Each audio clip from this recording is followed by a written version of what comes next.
নমস্কাৰ জব আৰু কেৰিয়াৰ টিভিৰ অন্য এটি ইনফৰ্মেটিভ ভিডিঅ'লৈ আপোনালোকক স্বাগতম জনাইছোঁ। এইটো ভিডিঅ'ত মই আপোনালোকক দেখাম অইল ইণ্ডিয়া আৰু দুলিয়াজানৰ ফালৰ পৰা বহুত পদ মুকলি হৈছে আৰু সেই পদসমূহৰ বিষয়ে ডিটেইলছ। আপোনালোক যদি এলিজিবল আৰু ইণ্টাৰেষ্টেড হয় তেন্তে পদসমূহৰ কাৰণে এপ্লাই কৰি দিব পাৰিব। সেইকাৰণে ভিডিঅ'টো আপোনালোকে স্কিপ নকৰাকৈ শেষলৈকে চাই যাব। সকলো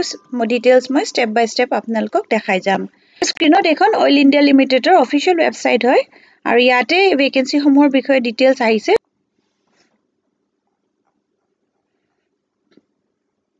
এতিয়া এইগিটা পদ মুকলি হৈ আছে, এইগিটাৰ কাৰণে আপোনালোকে এপ্লাই কৰিব পাৰিব। এটা পদৰ ৱৰ্কিং ইণ্টাৰভিউ 11 তাৰিখে হ'ব ডিচেম্বৰ মাহৰ, এটা 12 তাৰিখে আছে, 16 তাৰিখে আছে, 24 তাৰিখে আছে আৰু 4 তাৰিখে আছে জানুৱাৰী মাহৰ। এই তিনিটা ভেকেন্সি 3, 4 আৰু 5 নম্বৰটো ভেকেন্সিৰ বিষয়ে মই অলৰেডি ভিডিঅ' বনাই পেলাই আপলোড কৰা আছে, লিংকটো শ্বেয়াৰ কৰি দিম। আপোনালোকে যদি এতিয়ালৈকে চোৱা নাই চাই ল'ব পাৰিব। এতিয়া মই প্ৰথম যোনটো ভেকেন্সি আহিছে এই ভেকেন্সিটোৰ বিষয়ে মই আপোনালোকক দেখাওঁ। যোনটো 4 তাৰিখে আপোনালোকৰ ইণ্টাৰভিউ হ'ব, জানুৱাৰী মাহৰ 4 তাৰিখে ইণ্টাৰভিউটো আছে। এই এডভাৰটাইজমেণ্টটো আহিছিলে 5 তাৰিখে আহিছে, 5 ডিচেম্বৰত আহিছে আৰু ইয়াৰ কাৰণে কি পদ আছে মই এতিয়া আপোনালোকক দেখাই যাওঁ। প্ৰথমতে আছে ৰিং মেইনটেনেন্স এছিষ্টেণ্টৰ পদ আছে, 8টা পদ হয়। ক্লাছ 10 পাছ বিচাৰিছে। তাৰপিছত ট্ৰেড চাৰ্টিফিকেট বিচাৰিছে in any trade from government recognise institute, যিকোনো ট্ৰেডৰ যদি আপোনালোকৰ চাৰ্টিফিকেট আছে আৰু minimum 4 years of post qualification relevant experience of working in drilling rigs as topman, floorman বা maintenance crew আৰু knowledge and experience of working at height like crown block assembling and dismantling of drilling rig mast and substructure placement and maintenance of mud tank system etc. is essential বুলি কৈছে। Preference will be given to those with drilling rig work experience in maintenance activities of dock works, solid control equipment including screen replacement, তাৰপিছতে hydraulic leak floor equipment and their connection. Minimum age limit 18 years হলে আপোনালোকে apply কৰিব পাৰিব আৰু maximum general category কাৰণে 35 years, OBC NCL ৰ কাৰণে 38 years আৰু ST SC কাৰণে 40 years. Salary fixed salary থাকিব 21,450, লগতে আপোনালোকৰ variable থাকিব 825 as per each working day. তাৰমানে আপোনালোকে মাহেকত যিমান দিন কাম কৰিব সিমান দিন এইটো এক্সট্ৰা আপোনালোকে পাব এই ফিক্স চেলাৰীটো ওপৰত। মানে টোটাল মিলাই পেলাই আপোনালোকে যদি 20 দিনো কাম কৰে আপোনালোকৰ 15,000 টকা মান এক্সট্ৰা আহি যাব। তেতিয়া আপোনাৰ মিলাই মিলি 35-36,000 আপোনালোকৰ চেলাৰী হৈ যাব। সেকেন্ড যোনটো পোষ্ট হৈছে সেয়া হৈছে এছিষ্টেণ্ট মেকানিক পাম্প বা এছিষ্টেণ্ট মেকানিক ICE। ইয়াৰ কাৰণে আপোনালোকৰ যোনটো এলিজিবিলিটি বিচাৰিছে 10 পাছ কৈছে আৰু লগতে ট্ৰেড চাৰ্টিফিকেট লাগিব ইন মেকানিক ডিজেল বা fitter, mechanic motor vehicle trade from government recognise institute, minimum 2 বছৰৰ পোষ্ট কোৱালিফিকেশ্যন এক্সপিৰিয়েঞ্চ বিচাৰিছে এজ এছিষ্টেণ্ট মেকানিক পাম্প বা এছিষ্টেণ্ট মেকানিক ICE আৰু knowledge of operation and maintenance of centrifugal and reciprocating pumps, knowledge on operation of ICE engine is essential. ইয়াতে 38টা post ওলাইছে আৰু minimum as limit 18 years হয় আৰু maximum general কেটেগৰীৰ কাৰণে 35 years, OBC NCL ৰ কাৰণে 38 years আৰু ST SC কাৰণে 40 years. চেলাৰী ইয়াত একেই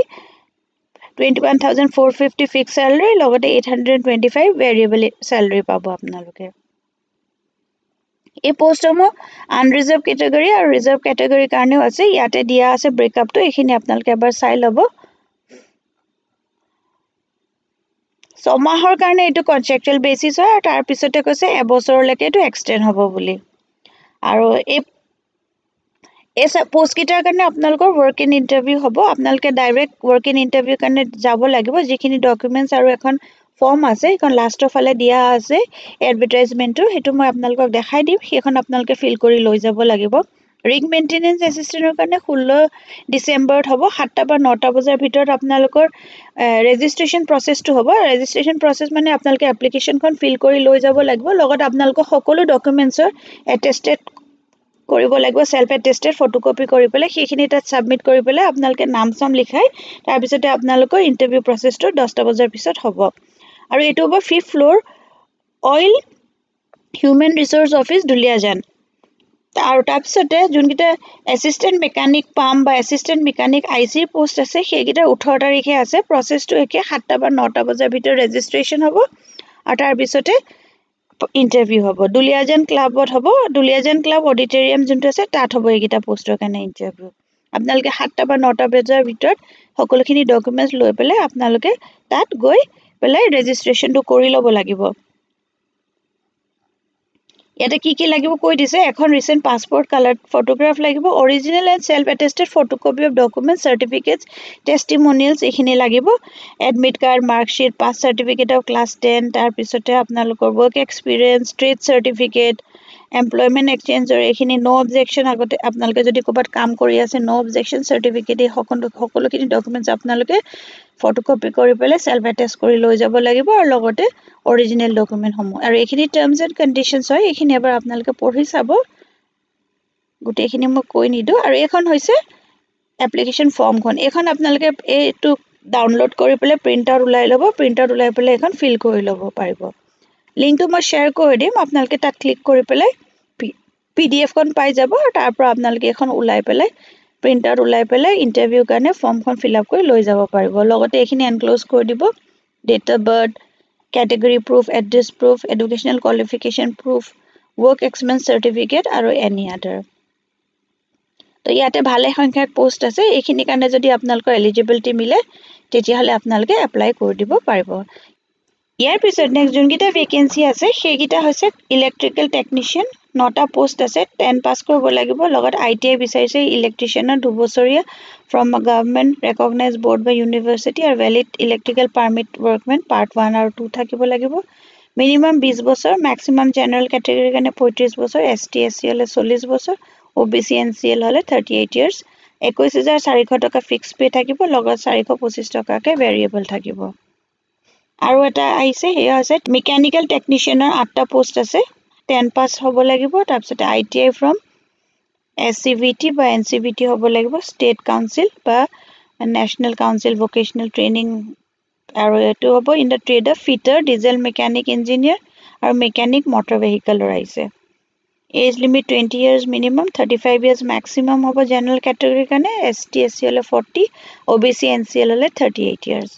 21450 টকা ফিক্স স্যালাৰি আৰু 825 টকা ভেৰিয়েবল থাকিব এজ পাৰ ইচ ওয়াৰ্কিং ডে আপোনালোক যদি এলিজিবল আৰু ইন্টাৰেস্টেড হয়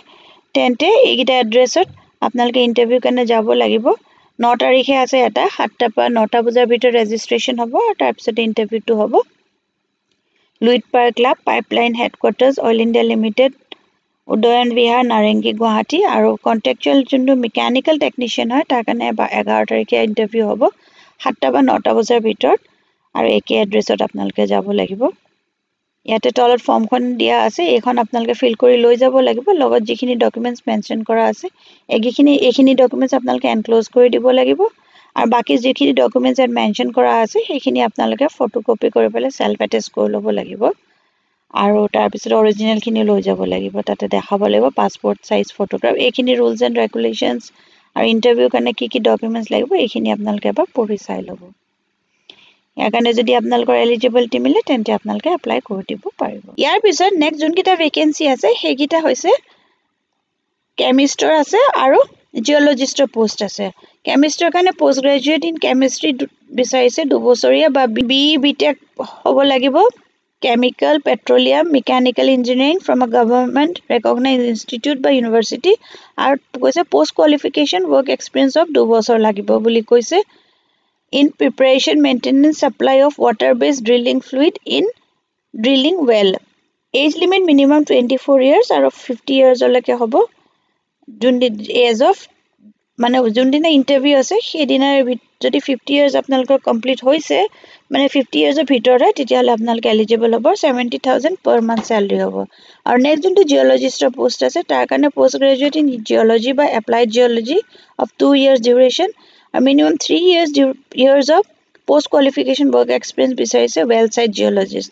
24 years of পৰা 50 years of ভিতৰত আপোনালোকে এপ্লাই কৰিব পাৰিব আৰু 80000 per month salary হ'ব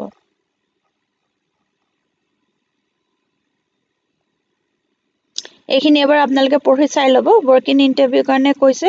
এটো এই পোষ্ট গিটা যোনকিটা আছে জিঅলজিষ্ট আৰু কেমিষ্টৰ পোষ্ট এইগিটা কিন্তু দুলিয়াজানৰ নহয় ইন্টাৰভিউ হ'ব ভুবনেশ্বৰত হ'ব আপোনালোক যদি ভুবনেশ্বৰত থাকে আখেপাখে বা আপোনালোকে ৰিলোকেট কৰাৰ ইন্টাৰেস্টেড আছে তেন্তে আপোনালোকে গৈ পেলাই এই ইন্টাৰভিউ গিটা দিব পাৰিব বাকি ডিটেইলছ এখিনি এবাৰ চাই ল'ব গুটেখিনি মই কৈ নিদু তলতে ফৰ্মখন পাই যাব আৰু সেইখন আপোনালোকে ফিল আপ কৰি পেলাই ইণ্টাৰভিউৰ কাৰণে যাব লাগিব